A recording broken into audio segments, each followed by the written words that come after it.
வணக்கம். இது கொங்கு நாடு சமையல். இன்றைக்கி ஒரு அட்டகாசமான ஒரு ரெசிபி தாங்க பார்க்க போகிறோம். நாட்டுக்கோழி குழம்பு, நாட்டுக்கோழி வறுவல், எலும்பு ரசம் எப்படி செய்யலாங்கிறத நம்ம இன்றைக்கி பார்க்கலாம். ஒரு 400 கிராம் சின்ன வெங்காயத்தை தோலை உரித்து க்ளீன் பண்ணி எடுத்து வச்சுருக்கு.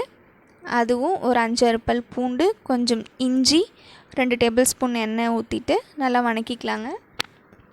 அரிசி ஒரு கொஞ்சமாக ஒரு டீஸ்பூன் அளவுக்கு தூவி விட்டுக்கலாம். எதுக்காக அப்படின்னா, எவ்வளோ நீங்கள் தண்ணி ஊற்றுனீங்கனாலும் அதே குழம்பு பதத்தில் இருக்கும். அதுக்காக 2 கொத்து கருவேப்பிலை, உங்கள் தேவைக்கு அளவு காரத்துக்கு ஏற்ப மிளகாய் ஆட் பண்ணிக்கலாம். இப்போ மிளகாய் மறுபடியும் நம்ம குழம்புக்கு போடுவோங்க. உங்களுக்கு தேவையான அளவு நீங்கள் ஆட் பண்ணிக்கோங்க.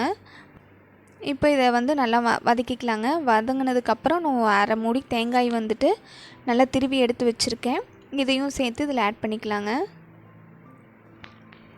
இது அம்மா சமையலுங்க. அம்மா வீட்டில் நம்ம நாட்டுக்கோழி பிடிச்சி செஞ்சிட்ருக்குறோம். அதனால் கொஞ்சம் லைட்டிங் எல்லாமே கொஞ்சம் அப்படி இப்படின்னு தான் இருக்கும். கொஞ்சம் அட்ஜஸ்ட் பண்ணிக்கோங்க.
இப்போது அதில் இருக்க கறி எல்லாமே எடுத்தாச்சு, இதில் ஆட் பண்ணிட்டோம்.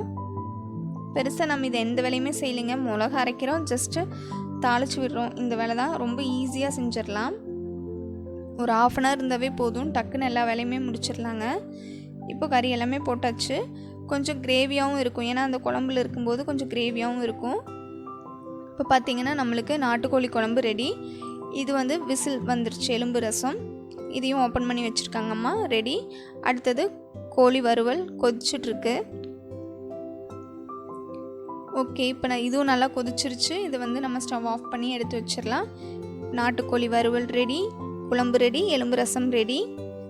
ஓகேங்க, 3 ஐட்டம் ரெடி ஆயிடுச்சு. நாங்கள் இனிமேல் போய் சாப்பிட போகிறோம். இந்த வீடியோ இதோட முடியுதுங்க. கண்டிப்பாக இந்த வீடியோ உங்களுக்கு பிடிச்சிருக்குன்னு நினைக்கிறேன். பிடிச்சிருந்தா லைக் பண்ணுங்கள், கமெண்ட் பண்ணுங்கள், ஃப்ரெண்ட்ஸ் அண்ட் ஃபேமிலிக்கு வந்து ஷேர் பண்ணுங்கள். ஞாபகமாக நம்ம சேனலை சப்ஸ்கிரைப் பண்ணுங்கள். தொடர்ந்து பார்த்துட்டு வாங்க. அடுத்த இன்ட்ரெஸ்டிங்கான ஒரு வீடியோவோடு உங்களை சந்திக்கிறேன். அது வரைக்கும் டேக் கேர்.